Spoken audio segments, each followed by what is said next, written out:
Hello everyone, this is Grammar Class 101 and welcome to my channel. And today guys, I'd like to share to you the new segment of this channel, the inclusion of Literature 11, Cine Sociedad.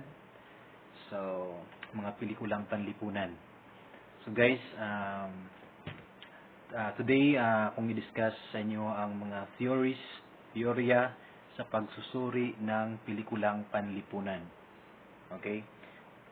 Kasi bago tayo dadako sa mga different films, different literatures in the Philippines, Filipino authors, kailangan natin kilalanin muna kung ano yung mga theories na dapat nating i-apply sa pagsusuri sa mga pelikulang Pinoy. Guys, there are four. We have the Marxism, first Marxism, we have the realism, we have the formalism, and that of the feminism. So, apat lang muna ang ating ituturo sa ngayon. Okay guys, so let's go, bear with me, and keep safe. So, we have here,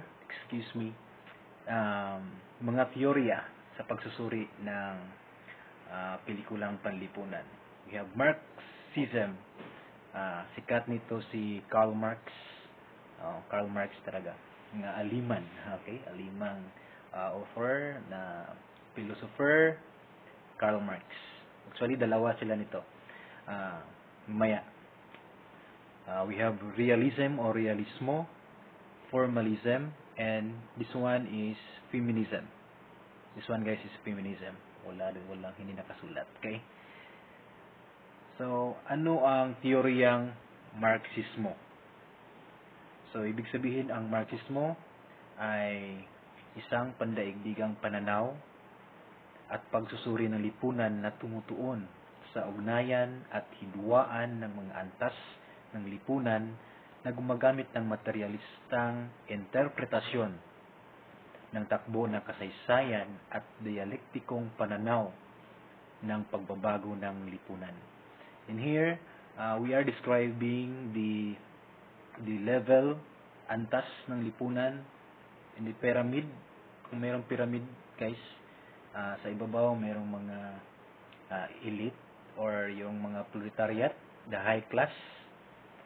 Sa middle, dito sa middle ang mga middle class, at saka sa ilalim ay yung mga lower class.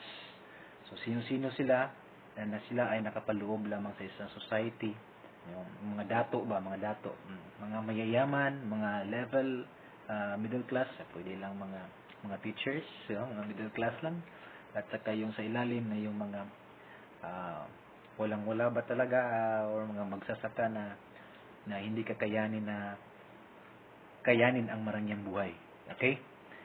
Next is gumagamit ng ekonomiko at sosyo-politikal ng pag-uusisa ang mitolohiyang Marxista na siya namang ginamit na analysis at kritika sa pag-unlad ng kapitalismo.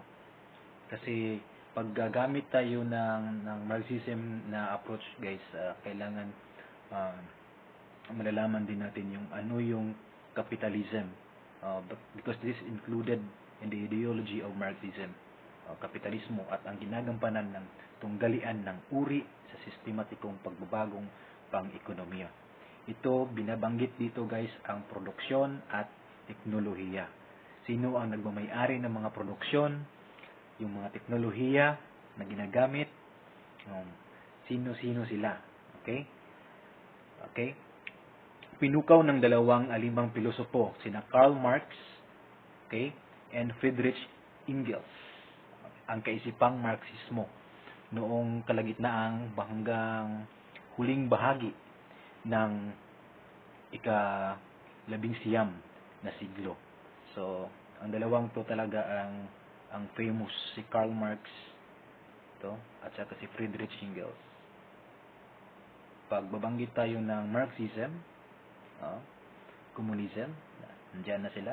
Sa China, nandun si Mao Zedong. Dito sa mga aliman, German, Karl Marx and Friedrich Engels. And then, ang mga analysis, okay, at metodolohiyang Marxista ay naka-impluwensya sa maraming ideolohiyang politikal at kilusang panlipunan. So bear with me because we are introducing now the politics in the society, though we will not dig deeper to the issues inside the society, but at least we know kung paano natin i-analisa yung bawat elemento ng isang literature. Okay? Literature. Umiikot ang Marxismo sa isang teoryang pang-ekonomiya. Okay? Umiikot siya diyan, pang-ekonomiya, sociological. Okay? Because Marxism is socialist. Socialist. Metodong philosophical, it's more on philosophy. We have panghimagsikang pananaw ng pagbabago ng lipunan. Okay. Reform. And guys, maraming mga issues about reforming the government. But then again, especially pag criminology students, kailangan mayroon kang balang ng ganito. Alam mo kung ano ang kilusan sa government. Sino ang mga nandyan, mga elemento ng mga nandyan. Mula sa barangay or sa purok level up to the President of the Philippines, the Republic, Senate, Congress, sino-sino ang mga nandyan. Okay? And guys, and then, ayon sa Marxistang analysis, nagaganap ang tunggalian ng mga uri sa kapitalismo dahil sa naglalala ng mga kontradiksyon sa pagitan ng produktibo. Okay? Merong conflict ito. Kasi Marxism is a conflict inside the society. Mekanisado at maayos na paggawa ng proletariat. Yung mga proletariat, guys, ito yung mga rich. Ito yung mga mayayaman sa loob ng society. Proletariat. Sila yung sa pyramid, sila yung sa ibabaw, sila yung the higher class. Sila yung nasa ibabaw. Kasi mayayaman sila. Okay? Mayayaman sila. At ng mga pribadong nagmamay-ari at pribadong naglalaan ng labis na produkto sa anyo na labis na halaga. Mayroong produkto, yung sabi ko kanina, mayroong produkto, mayroon ding labis na halaga. Okay? Dito nagsisimula yung conflict. Bakit mayroon kang ganitong yaman? Bakit ako wala? Okay? Yun ang idea nito. Okay?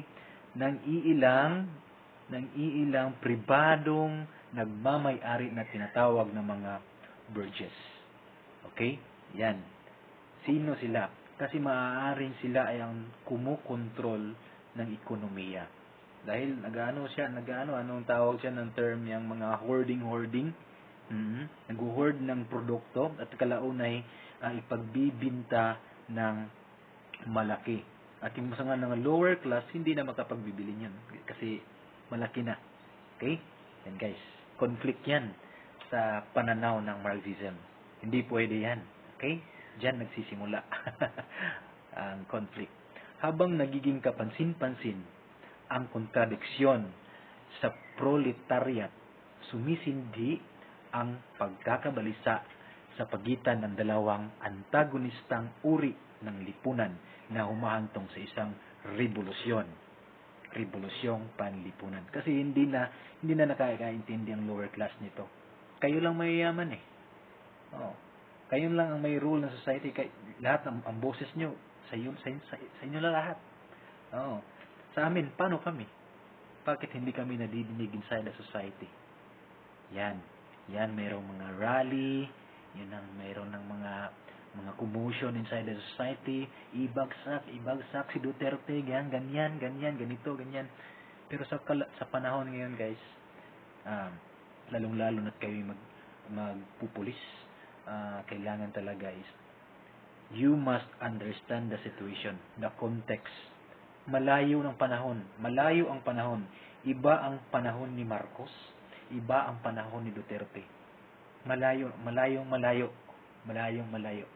Pero merong iba, hindi natin masisisi kung ano ang paninindigan nila. Pero sa atin, intindihin natin ang konteksto bago tayo a-agree, bago tayo sumunod sa ideolohiyang ito. Okay? Pag hindi tayo nakakaintindi, guys, malamang hindi natin alam kung anong ginagawa natin. Hindi natin alam kung bakit tayo sumusunod sa mga rally, nagpa-participate ng mga rally, kasi hindi tayo nakakaintindi. So, konteksto talaga. Ano ba ang difference between 1972 and 2016 until now? 1972, that's martial law. Now, it's a Duterte's regime. What's the difference? Konteksto. Konteksto, guys. Konteksto. Pag magpupulis ka, kailangan mo maintindihan ito. Okay? And remember, the president is the chief of the Philippines. Chief siya. Siya ang nandito lahat sa kanyang utak. Oo. Pag sabi si president na ganito gawin mo, o PNP chief, o PNP, o yan, ganito mo. Anong gagawin mo? Okay? Intindihin mo yung konteksto talaga sa mga issues. Hindi tayo dididig deeper, but overview lang tayo. Okay, Gisa? Thank you. And ang magalang na kahahantungan ng revolusyon, ito ay ang pagtatatag ng sosyalismo. Dahil ang Marxism is a socialist style, socialist approach. Okay? Isang sistemang sosyo-ekonomiko batay sa kooperatibang pag-aari ng paraan ng produksyon, pamamahagi batay sa naging kontribusyon ng bawat isa at produksyong tuwirang isinaayos upang gamitin. Dito papasok ang kooperatiba, okay? Kooperatibang mag-ari ng paraan ng produksyon. Kung anong iaambag mo, yun ang babalik sa'yo. Meron kang piso, ilang porsyento babalik sa'yo. That is common goal. Meron kayong common goal. Okay? Yan. Sa paniniwala ni Karl Marx, habang patuloy na sumusulong ang puwersang produktibo at teknolohiya, magbibigay daan ang sosyalismo sa isang yugto ng komunismong pagbabago ng lipunan. You see, this is a communist style. Communist style. Kung ano ang meron sa akin, dapat meron sa'yo. Ganun ba? Equal distribution of our wealth. Okay? Yan. Ang komunismo ay magiging isang makataong lipunan sa walang kaurian o estado. Walang kaurian o estado. Walang mayaman, walang mahirap at naninindigan na panlahatang pagmamayari at sa prinsipyong mula sa bawat isa, ito guys, ayon sa kaniyang kakayahan para sa bawat isa ayon sa kaniyang pangangailangan. Kung ano ang kakayahan mo, mag-contribute ka doon, yun ang babalik sa'yo. Meron akong kapital ng ganito. So, yun ang babalik sa'yo. Okay, yan ang prinsipyo. Contribution mo.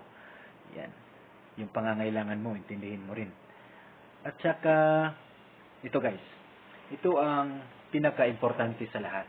Kung paano natin i-analyze ang isang literatura, isang literature, isang literary piece, isang film, kasi pelikulang panlipunan to. Kailangan nating masagot ang mga katanungan ito. Okay, una, ano-anong uring panlipunan? Social class, panlipunan, ang nasa pelikula. Maybe that film is na siya ay mga mararangyang buhay, mga maharlika. Okay? Mga lower class, middle class lang ba? Mga teachers lang ba? Siguro sila dili. Mga magsasaka sila. Social class nila is mga magsasaka sila. Lang social class is mga private firms sila. Nag-run sila og mga produksyon. Okay? Yan. Social class nila. Dato ba sila? Pobre ba sila? Unsa ang naa sa ilang lipunan? Okay, anong uring panlipunan? Social class ang naa sa pelikula. Okay? And then, number 2 is, paano natunggalian ang mga uring panlipunan sa pelikula? Paano natunggalian? Example, meron diyang mayaman. Contrasting idea, mayaman, mahirap. Nag-abot ba sila? Wala. Yan. Oh. Meron ba silang consensus? O, sa anong paraan meron silang consensus? Yan. Okay. Tunggalian ang uring panlipunan. Again, uring panlipunan, this pertains to the higher class, the middle class, and the lower class. Ano-ano, sino-sino ang nandyan sa pelikula. Yan. Sino ang nang-api at inapi? Okay? Nagsamantala at pinagsamantalahan. This pertains to the characters playing inside the film, sa pelikula. Sino-sino? Try to view, in advance, this is your task. Panaghoy sa Suba by Cesar Montano. Okay? Panaghoy sa Suba. You take note, you take that down. Panaghoy sa Suba by Cesar Montano. Sino ang nang-aapi at inapi, nagsamantala at pinagsamantalahan? Okay, gagamitan natin siya ng lens of Marxism. Okay, Panaghoy sa Suba ni Cesar Montano. Excuse me. Next is, paano inilarawan ang mga karakter? This karakter, bida o kontrabida. Ang api, okay? Ang nang-api o inapi, ang nagsamantala o ang pinagsamantalahan. Paano inilarawan ang mga karakter? Grabe na ba yung pagiging pobre niya? Kasi magsasaka lang siya, ganito ang kanyang kasuotan. Okay, ang kasuotan ng isang magsasaka. Ayan, paano siya inapi? Nugbog ba? Kinuhanan ba ng trabaho? Hindi na siya makakain sa isang araw? Wala siyang matulugan? Paano siya inapi? Sino ang nang-api sa kanya? Bakit siya inapi? At sino ang pinagsamantalahan? Yan, kailangan natin masasagot itong mga katanungan dito upang makapasok tayo sa lensa ng Marxismo. Okay? Paano bumangon ang kaapihan o sitwasyon mapagsamantala ang mga karakter? Paano sila bumangon? Noon na hindi sila nakaraos sa buhay, hindi sila nakakain sa isang araw. Paano siya nakaahon sa hirap? Okay? Kinunan siya ng trabaho ng kanyang boss. Tapos, wala na talaga siyang matakbuhan. Tapos, wala na. Life loses its meaning. Okay? Nawala na. Walang kabuluhan. Pero, paano siya bumangon? Ayan. Paano siya bumangon? Paano nagsamantala ang ilang karakter? Sa anong paraan nagsamantala ang karakter at yung mga pinagsamantalahan? Sa anong paraan? Okay? Alin uri ang nagtagumpay sa huli? Yung bang higher class? Lower class? Yung bang inapi? O yung ginulpe ba? O yung nanggulpe? Ang kontrabida ba? Ang bida ba? Or yung mga minor characters? Yan.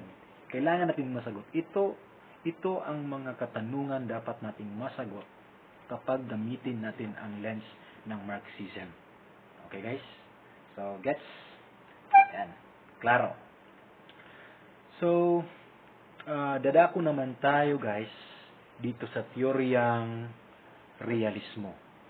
Ang teoryang realismo, pangalawang teorya na ating babanggitin is teoryang realismo. So, ano ang teoryang realismo? From the term itself, real, totoo, katotohanan, walang halong biro, this is real. This is real. Realism. Okay? Now, ano ang teoryang realismo? Ito ang teoryang realismo. Nagpapahayag ito ng pagtanggap sa katotohanan o realidad ng buhay. Okay? Katotohanan, realidad ng buhay. Ang teoryang ito ay tumatalakay sa katotohanan sa lipunan. The real, what is real, what is happening inside the society is real.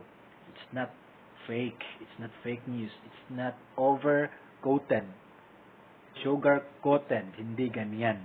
Yung totoo talaga nangyari. Okay. Karaniwan nitong pinapaksa ang kalagayan ng nangyayari sa lipunan tulad ng korupsyon. Korupsyon. Katiwalian. Yan. Kahirapan. Diskriminasyon. Una, korupsyon, katiwalian, kahirapan, okay, diskriminasyon. Ito ang mga issues na dapat natin tutukan pag gagamitin natin ang realismong approach. Okay. Anong bahagi? O saang bahagi? So for example, what is an example of realism? Ang probinsyano. Okay, ang probinsyano, very sikat. Ang probinsyano ay nagbabalik na. Okay. Sa ang probinsyano makikita natin is very realistic yung dating ng issues. There is corruption, there is illegal drugs, and actually this the film is nag-overarch na sila. Walang hanggang, walang katapusang issues. And these issues are actually reflecting of what is happening inside the society. Okay. Though again, meron sa disclaimer yung mga tao, yung mga activity dito, yung mga scenes dito ay pawang katang-isip lamang. Pero yun, alam natin na tayo ang manonood, kung tayo ay manonood, alam natin kung ano ang buong nangyayari sa society natin as reflected, anchored, mirrored to that film, Ang Probinsyano. Okay? Very realistic. Okay, very realistic. Madalas din itong nakapokus sa lipunan. Okay? At gobyerno. Klaro, lipunan at gobyerno. Mahalaga din sa nagsusuri ng mga akda na sinusuri sa teoryang ito na mayugnay ang pangyayari sa akda o teksto sa lipunan. There is that text, there is that literature, and there is that society. Okay? I-jibe natin yan sila. Yan, i-marry natin yan sila upang makabuo ng isang realistikang mundo ng film, mundo ng pelikula, isang mundo. Teksto, literature, lipunan, marry together, that is realismo. Okay, that is realismo. Halimbawa ng mga akdang masuri sa teoryang ito ay ang Ambo. Ito. Iba pa rin ang Aming Bayan. Ito. Papel. Mga Ibong Mandaragit. Maganda pa ang Daigdig. Basahin ang mga buod na ito. Okay guys, basahin niyo ang mga buod na ito upang sa kalaunay ating malalaman kung bakit merong teoryang realismo na nakabalot dito. Ano ba ang teksto? Ano ba ang takbo ng literaturang ito? Bakit mayroon or pwede natin i-apply ang realismo? Okay. Next is we have ipinaglalaban ng teoryang realismo ang katotohanan kaysa kagandahan. Ito. This is truth over beauty. Ayan. Kung dito ang beauty, makinis. Okay. Mas dito yung truth. Yan ang truth. Okay? Kasi sa film, kadalasan sa film is for artistic creativity and for persuasion, para mag-glue talaga yung viewers. So therefore, magiging creative yung film. Okay, film, Hollywood film na, mga creative na kayo. Pero dito, what is being given weight is not anymore the artistry of the film. It is the truth. Secondary na yun. Okay? Secondary na yung artistry. Yung kagandahan mismo, creativity. But the truth, dito titingnan sa realismo. Okay? Guys, don't forget to take down notes kasi marami na akong sinasabi na hindi nakasaad dito. Hindi naka-publish, naka-view dito sa screen natin. So, you better take down notes. Okay? Take down notes. Sinumang tao, anumang bagay at lipunan, ayon sa mga realista, okay, ay dapat maging makatotohanan. Ang paglalarawan o paglalahad, karaniwang nakapokus ito sa paksang sosyo-political, kalayaan at katarungang para sa mga naapi. Okay, yan. Karaniwan. So, sir, pwede ba yung mga fantasy dito? Yan, hindi yan pwede dito. Ito talaga yung mga film, yung mga pelikulang pawang katotohanan lamang. Okay. Paano ba gawin yan? No. Biography. Research ka. Filmmaker ka, dapat ano ka, equipped ka sa researching. Biography. Mangalap ka ng mga biographies, autobiographies. Kasi hindi to pwedeng sugar-coated na film na ito. Okay? Yan. Kalimitang paksain ang nauukol sa kahirapan. Okay? Kamangmangan. Ito yung mga subject, yung mga themes dito sa realismo. Kamangmangan, karahasan, kamangmangan, krimen, bisyo, katiwalian again, para lang Marxism, no? Prostitusyon, at kawalan ng katarungan. Because these are themes, mga universal themes na we can make themes into film. Okay. Yung mga pawang katotohanan lamang talaga. So, magaganda itong mga kahirapan, kamangmangan, literacy, diba? Karahasan, krimen, bisyo, katiwalian, prostitusyon. Okay, ito yung mga film. Kayo, meron ba kayong na-remember ng mga film na meron ganito? Yun, pwede natin yun bigyan ng lens sa isang realismo approach. Okay. Now, paano ba susuriin ang isang pelikula gamit ang realismo? Una, kailangan nating sagutin na naman itong mga katanungan upang tayo mabigyan ng idea kung tayo na ba ay nasa isang lens na ba tayo ng realismo or nasa lens pa ba tayo ng Marxismo. Okay, unang katanungan is, paano inilarawan ng pelikula ang mga pangyayari sa totoong buhay? Parang MMK lang, ano? Paano inilarawan ng pelikula ang mga pangyayari sa totoong buhay?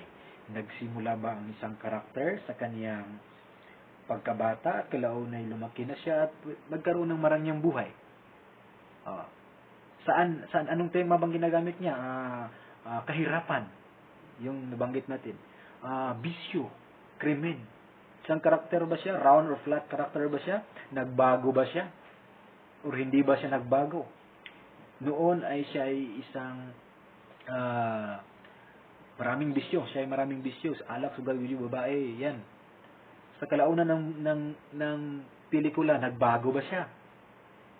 Anong nangyari? Resolution. Meron bang consensus na nangyari doon? Kung wala, yan. Paano inilarawan? Okay, sa pelikula. Okay. Matapat ba ito o subversibo sa realidad? Baka mayroong pelikula. Baka mayroong mga pelikulang sa akala natin ay totoo, pero sa reality pala, sa society pala ay hindi natin makikita. Kasi politicalized na. Okay? Politicalized na yung issue. Politicalized na yung tema. Para maiparating lang talaga na tayo nahihirapan. At hindi naman.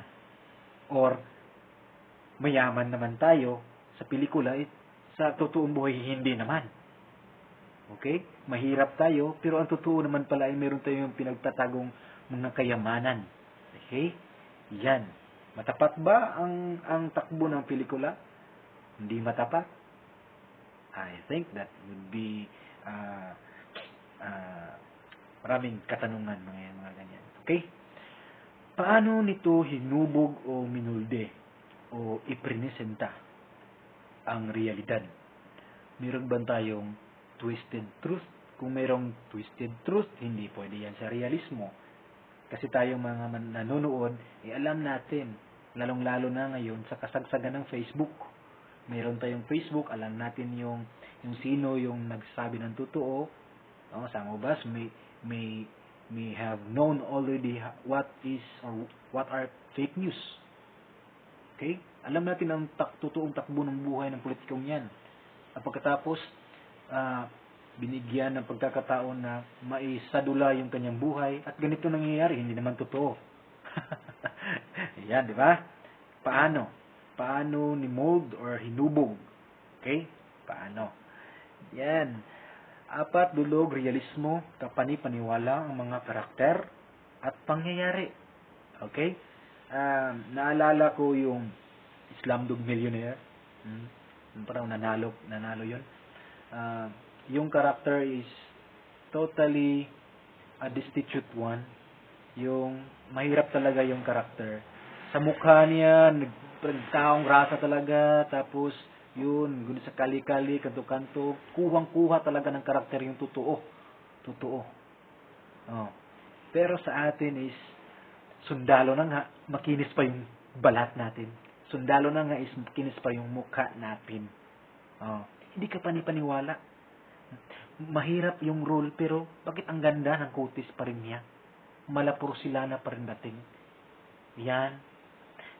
Yan. Mahirap pero mahirap sila pero mayroong namang aircon. Yung bahay, naka-aircon yung bahay. Ano yun? Tala lang tayo, tala. Yun, di ba? Yun. Parang totoo, pwedeng totoo. Okay? Totoo ang nire-reproduce na imahe sa camera. Okay? Yung nasabi na ko na. Realistiko, magkatotohanan ang pagsalamin o paglarawan sa realidad. Yan. Yan, guys. Okay? Ang layunin ng panitikang nasusulat sa perspektibong realismo ay ipakita ang makatotohanang pangyayari sa lipunan at ang panitikan ito ay hango sa totoong buhay at pangyayari. The keyword in here is realistic, realism, or real truth when we engage the approach of realism. Yan, guys. Gets? And then, ngunit mahalagang tandaan na ang realismo at hindi real, kundi halos real. Okay? Dahil ito ay batay lamang sa realidad sa mundo. Sa ganitong aspekto, nagiging mabisa ang isang panitikan dahil pinakamalapit ito sa tao. Okay? Ang nakikita, nararamdaman at iba pang karanasan ng tao ay nasasalin sa panitikan. This is according to Reyes, 1996 actually. Maybe in 1996 according to Reyes. Na malapit lang sa tao yung truth. So, ibig sabihin, yung katotohanan, madaling maiintindihan, madaling makarelate yung tao kasi nakikita niya mismo yung yung nasa society, reality in the society. Ito yung film, Taong Grasa. Meron bang taong grasa sa totoong buhay? Meron. It's the truth. So, malapit lang. There is that mutual engagement of that film and you as a viewer. Okay, yan. Yan ang advantage ng realism. It's not anymore fantasy. Third is we have teoryang formalismo. Guys, I just would like to let you know that this video encompasses our prelim examination. Okay? Okay. 51 slides to. 51 slides. Teoryang formalismo. Sa teoryang formalismo, guys, relax. Set that and relax. Stretch out. Stretch. Okay. Parang di kayo ka stress. Okay. Ano ang teoryang formalismo? Root word form or forma. Forma. One thing is for sure in this approach is the author is dead. The author is dead. Walang author dito, hindi natin binibigyang pansin kung sino ang author, sino ang akda, sino ang may akda, sino ang nagsusulat sa isang nobela, short story, kaya hindi, wala tayong pakialam sa kanya sa approach na to. Okay? Tumutukoy sa isang uri ng kritisismo na nagbibigay diin sa forma, form. Ibig sabihin, yung forma, form, yung structure mismo ng text, ng text, structure ng pagkasulat, ng style ng author sa pagkasulat, yung conversation niya, ano yung mga ibig sabihin dyan. Walang author dyan. Walang author. Forma lang talaga. Yun ang ating tingnan. Doon tayo magpupokus sa forma mismo. Paano niya isinulat ito. Okay. And then, teksto. Yes, this is a text. At hindi sa nilalaman ito. Teksto, this form lang. Text lang tayo. Okay? And then, binibigyan nito ng markadong atensyon ang kaayusan. Okay? Estilo, the style, o paraang artistiko ng teksto. Mura itong tanawon. Diyan lang tayo nakabatay. Kaayusan, yung mga structure, yung organization, yung style, yung artistic, creativity, teksto yun. Yun na. Iniiwasan nito ang pagtalakay ng mga elementong labas sa teksto mismo. Tulad ng history, walang history dito. Politika, walang politika dito. Talambuhay, wala. Mga biography, wala dito. We are only focusing on the text. Teksto mismo. Okay? Teksto. Layunin. Pagtuklas at pagpapaliwanag sa anumang anyo ng akda. Iparating sa mambabasa ang nais niyang ipaabot. Gamit ang kaniyang tuwirang panitikan. Okay? Yung mismong literature itself, yun ang ating titingnan. Okay? Paano natin yung gagawin? Yan, mamaya. Pisikal na katangian ng akda, ang pinakabuod ng pagdulog na ang minamahalaga ay ang content. One is nilalaman. Kaanyuan o kasarian, yung structure, paraan ng pagkasulat. Maybe your style. Yung style ba? Yung style ba, guys, yung first paragraph, exposition. Ayan. Merong plot, yung ganyan, exposition. Tapos, mayroong rising action ba yan? Tapos, may climax ba dun? Yung pyramid. Exposition, rising action, climax, tapos falling action, then denouement or resolution. Yung ganon na analysis. The characters, yung yan. Okay? Mahalaga ang teksto para masuri ang tema o paksa sa akda. Ang number 1 is ang sensibilidad ng mga tauhan, the characters. Okay, kilalanin ng mga characters. Sino ang mga tauhan? Okay, number 2, pag-uugnayan ng mga salita. Okay, anong gamit niyang salita? Maybe the author is, yung style niya lang is, yung mga salita niya is mga kanto-kanto lang ng mga salita, or his words can be easily understood, o hindi. Diba? Kasi mayroong mga authors na ang lalalim ng mga pinagsusulat nila, hindi natin maintindihan. Pag-uog na yan.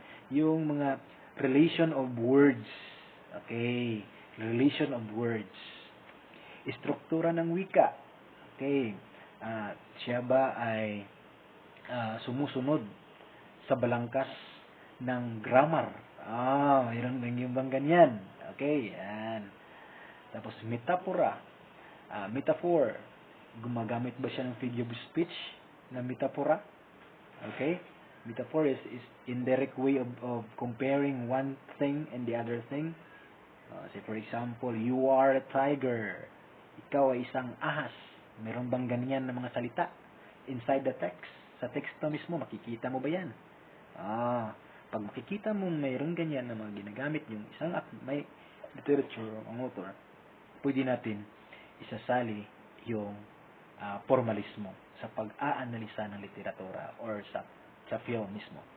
Imahe, gumagamit ba ang author ng imagery like that of gumagamit ba tayo ng hearing?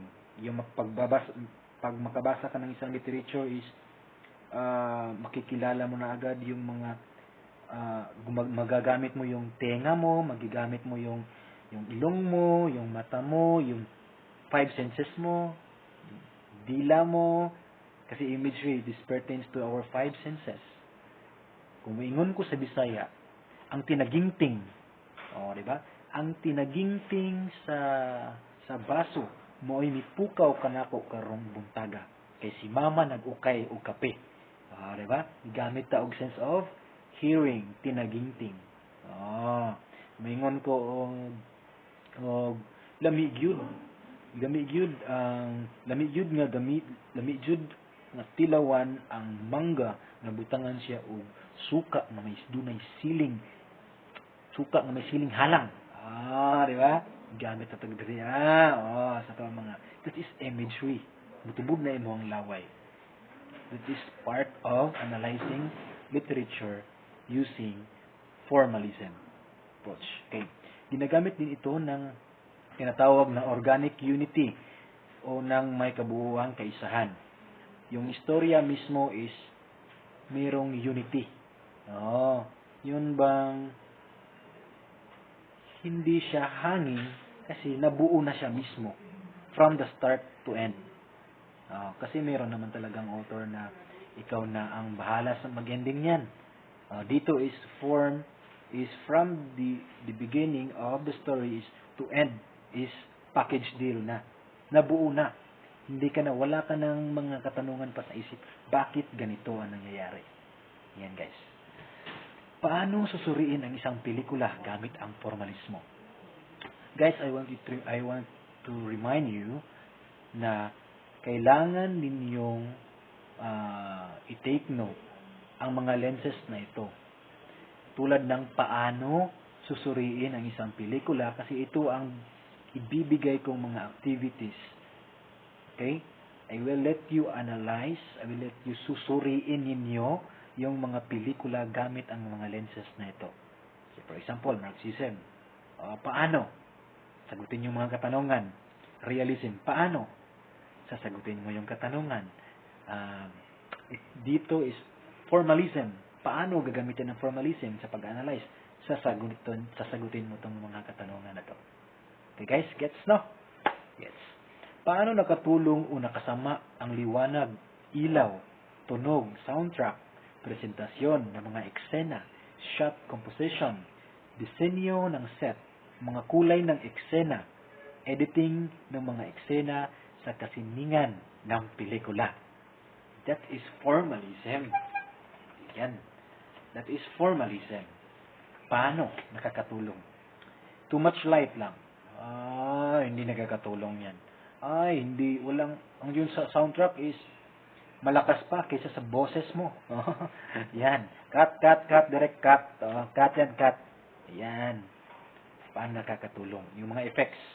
Paano nakakatulong? Kailangan ninyong masagot ang ganitong mga katanungan kasi dito naaayon ang formalismong approach. Pangalawa, paano nakapukaw ng damdamin? Okay, ito damdamin, puso, o hindi nakapukaw ng damdamin ang liwanag, ilaw, tunog, soundtrack, presentasyon ng mga eksena, shot composition, disenyo ng set, kulay ng eksena, editing ng mga eksena, at kasiningan ng pelikula. Paano nakapukaw ng damdamin? Pag ikay naantig ang puso mo pag nakita mo ang isang silhouette, the shadow behind the lights or yan, yung mga ganyan. Anong nararamdaman mo? Pag darker ang light, anong nararamdaman mo? Gloomy ba din yung feelings mo? Or lighter yung lights, anong nararamdaman mo? Ganyan. Nakakatulong ba? Nakapukaw ba ng damdamin yan? Yan. In every scene, ha? In every scene. So in here, you must be very meticulous of looking into the details of the film. Okay. Next is, Paano nagkukumplement o nag-aaway ang mga nabanggit na elemento? Lights, sounds, designs. Paano nagkukumplement o nag-aaway? Meron ba? Okay? Sabi ko, meron sir kasi yung nasasaktan na siya kasi hiniwalayan siya ng kanyang boyfriend, pero yung sound, yung music is bakit happy? Meron contrasting yung idea doon. Hindi pwede. Gaaway. Complement meaning gloomy feeling na because merong namatay, nagluluksa, and the lights are dark, and becomes darker, and the sound is naaantig kasi puso. Yung serious, very serious lamentation sounds. Yan, sorrowful. Complementary yun, sir. Complementary. Akma lang. Okay lang. Chokes lang. Match lang. Match yung lights, sounds, conversation. Okay lang. Yan. Yan sa film. Yan. Okay, wala na. So guys, I think this is the last part of our discussion. The feminismo. Madali lang to. Stretch out muna. Yan. Stretch out. 25 push-ups. Ayan. Okay. Mahaba-habang inuman to. Okay. Mahaba-habang. May mga books dito guys. Daming books dito sa school natin. Very books. Maraming books dito. Magbasa tayo upang maliwanagan. Broaden thinker tayo. Malayo ang nararating ng isip natin. Ginagamit natin yung mga imagery, yung imagination natin. What Albert Einstein says? We catch our dreams because of our imagination. For a man without imagination is nothing. You must broaden your imagination, catch up your imagination, look into the horizon, fulfill your dreams. That's it. Yan guys, the secret of success. Reading. Feminism. Feminine, di ba? Okay? Meron tayong masculine, meron tayong feminine. Yan. Masculine, feminine. Ito, feminism. Ano ang feminism? Makikita natin guys. Isang babae, in-uppercut yung lalaki sa boxing. Yun. Sa MMA ngayon, mixed martial arts, UFC, One Championship, lakay. Mayroon ng mga girls around the world na talaga. Sa athletes, wala na. Babae na lahat, halos. Meron na sila. Ano ang teoryang ito? Ang feminismo ay isang kilusan na ang layunin ay ipapatupad ang mga karapatan ng kababaihan. Ito talaga guys. Sa politika, ekonomiya at lipunan. We try to observe in our society, there are women running the society, the municipality, barangay, meron ng kapitana, mayora, congresswoman, meron na. And hindi natin sila ma-underestimate. Why? Babae sila, apan dako sila mabuhat sa katilingban. Yan, the principle of feminism. Kinsabay nag-ingon nga babae rako. Okay, ingon na ka. Tubagan ako no. Kinsabay nag-ingon wa ko'y mabuhat kay babae ko. Okay? Wa ba kay mabuhat kay tungod babae ka? Na kay mabuhat. That is feminism. You run inside the society. You have rules in the society. It's not anymore the patriarchal society. Na tulad noon, merong mga yung mga lalaki, many patriarchal guys, it's the father of the family must be obeyed.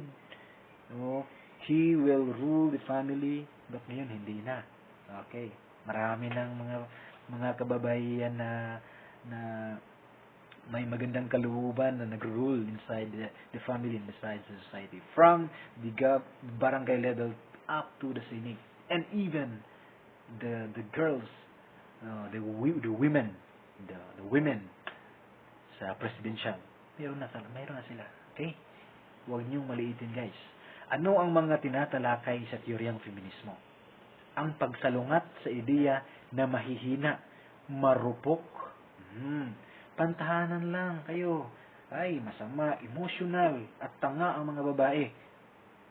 Dahil ditong mga negative na mga terms na ganito, mahihina, marupok, pantahanan lang, mga masama, iwan ko ba't nandito to, emotional, tanga mga babae, di pwede yan. Okay? Sa feminism, huwag kang magsalita ng ganyan, patay kang bata ka. Okay? Ang feminism is you must respect the rights of the girls because girls have also their strength to rule, to govern, to empower. Okay? Not only in the smaller society, but the bigger society and even the world. That's women. Okay? Pagtuligsa sa patriarkal na lipunan. Yung lalaki lang, lalaki. Mananggot, kaya ninyo, mga babae. Kaya! Na ay babaeng mananggiti. Mananggiti. Next. Paglaganap ng feminismo. Paano? Maling pagtrato sa mga kababaihan. Maling pagtrato, it's not anymore like this. Okay? I have the rights. I am a girl. I have a right. I have to empower. I have my strength. I have my rule. Okay? Pagkulang sa karapatan ng babae. Yan. In-underestimate natin ang mga rights nila eh. Hindi pwede yan. Diskriminasyon. Babae ka lang. Hindi mo kaya to. Diskriminasyon. Hindi mo kaya to. Ginagawa mo, stereotyping. Ay, mga babae, mga mahihina yan. Hindi pwede yan. Hindi yan ganito mga trabaho ng mga panlalaki. No. Sports. Kulatahon ka, babae. Kulatahon ka. Okay? We must respect women for they have rights, rule, and the society. That's the essence of feminism. Madaling matukoy kung isang panitikan ay feminismo. Dali lang. Babae o sagisag babae, ang pangunahing tauhan ay ipinapakita ang mabuti at magagandang katangian ng tauhan na ito. The main character is a girl, woman. Ayan. Okay? Madali lang. Okay, paano susuriin ang isang pelikula gamit ang feminismo? Una, sino-sino o ano-anong puwersa ang humahadlang sa plano o pagtatagumpay ng babaeng karakter.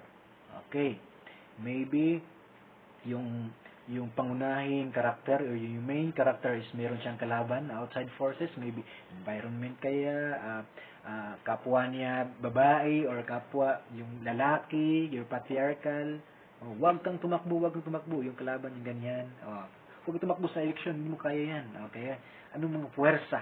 Outside environment or internal environment? Kasi meron tayong mga iba-ibang conflict. Internal and external conflict. Yung mga kalaban natin mismo. Okay? Paano inilarawan ng mga babaeng karakter? Okay. Bida ba o kontrabida ang nangapi o inapi? Ang nagsamantala o ang pinagsamantalahan? Pag nasagot natin ito guys, feminism na tayo. Okay? Feminism na tayo. Paano bumangon sa kaapihan o sitwasyong mapagsamantala ang mga babaeng karakter? Ano yung mga mekanismo niya para makaraos sa kahirapan? Ano yung mekanismo or way niya para hindi na siya masaktan ulit? Okay? Move on. Okay? Paano yung mga ways niya para maging hindi na siya lalaitin, hindi na siya i-discriminate, stereotype ng mga kapwa niya kaklase. For example, ano yung mga mekanismo niya? Okay, that's feminism. Paano nila sinasalansang ang sistemang patriarchal? Noon, mga lalaki lang. Ngayon, meron ng babae. Anong ways nila? Bakit ayaw na nilang magpaapi sa mga lalaki? Yun. Okay? Ano yung mga mekanismo nila? Ano yung mga pamamaraan nila ng mga babae? Okay. Paano sila nagpaalipin sa sistemang patriarchal? Noon, yung sugoon lang, o sige ra, o ana, ang bata, o mana. Yun sa nila na. paano sila nagpaalipin sa sistemang patriarchal. Subservient lang ba? Subservient, yes, is, yes, I will do it. And then, you're under my rule. I am a boy, I am a guy, I am a patriarchal good. I am patriarchal. I am man. You must obey me. Paano yan? Okay? Marami dyan sa pelikula, guys. Mapagpalaya ba sa aspektong pangkasarian ang pelikula? Okay? Pagpalaya ba? Pwede ba nating, wag na yan. Pagbabae, wag na yan. Yung kasarian, wag na yan. Hindi yan kasali dito. No. Remember, meron silang rights. Okay. Ito guys is a Cine Sociedad. This is the summary of our today's session, Cinesos. Ito ang mga pangunahing elemento sa pagsusuri ng pelikulang panlipunan. Meaning, if I will give you a film, if I will give you a movie, if you try to analyze the movie based on that lenses I've discussed, so ito ang gagawin natin. Sagutin ang mga katanungan. Again, karakterisasyon, mga tauhan, sino-sino ang mga karakter, ano-ano ang positibo, negatibo nilang katangian. Yan, dissect niyan. Ito si Talpulano, ganito ang kanyang tapulan din siya. Kani siya kikiller ni. Ay kayo nag-addict. Dito ka, dito. Ito yung karakter, negatibong karakter. Positibo ay addict siya pero nagasupply man siya og kanon sa bugas. Sige na si pumalit og bugas, sige siya hatag bugas yang mama. Yan. Contrasting idea. Number 2 is banghay, plot at synopsis buod. Ano ang focus ng salaysay at tunggalian? Paano ito nalutas o nanatiling walang kalutasan? Ano ang kinahinatnan ng mga pangunahing karakter? Yan, madali lang intindihin, di ba? Yung plot. Again, ang plot, we have triangle. Dito is exposition. Dito is rising action. Dito is conflict. Dito sa dulo. Dito is, you take note this one, falling action. And dito is the resolution or what we call denouement. Yung plot lang, it's basic plot. Okay? Cinematography. Okay? Cinematograpia. Formalistikong pagsipat ito. Maaaring mag-focus sa isa o dalawang elemento. Cinematography niya, gumamit siya ng sepia style. Yung parang black and white, yung may pagka-yellow ang color ng resolution niya, guys. Yung cinematography. Yung transition is very big lang kayo. Flash lang ang cinematography ba? Scene. Pasalugod, second scene. Third scene. Ang gandang cinematography. Ganyan yung mga cinematography. Okay? Next is panlipunang nilalaman, social content ng pelikula. Pag sabihin nating social content, guys, nothing in your mind but Marxista or Marxism, feminism or realistic or realism na pagsipat. Okay guys? So, yun ang mga panlipunang nilalaman. Social, Marxism, feminism, and realism. No other than from this session. Okay? Deep breath, and yes, don't forget to like and subscribe on this channel. This is the end of our session 2. And thank you guys for watching this video, and I hope you like it. If you like it, you subscribe and like. This is the end of our meeting for today. And keep safe and God bless. See you on my next upload. Keep up. Mabuhay. Padayon ay aghunong sa pagkat-on. Malaumon mabuhay Mindanao.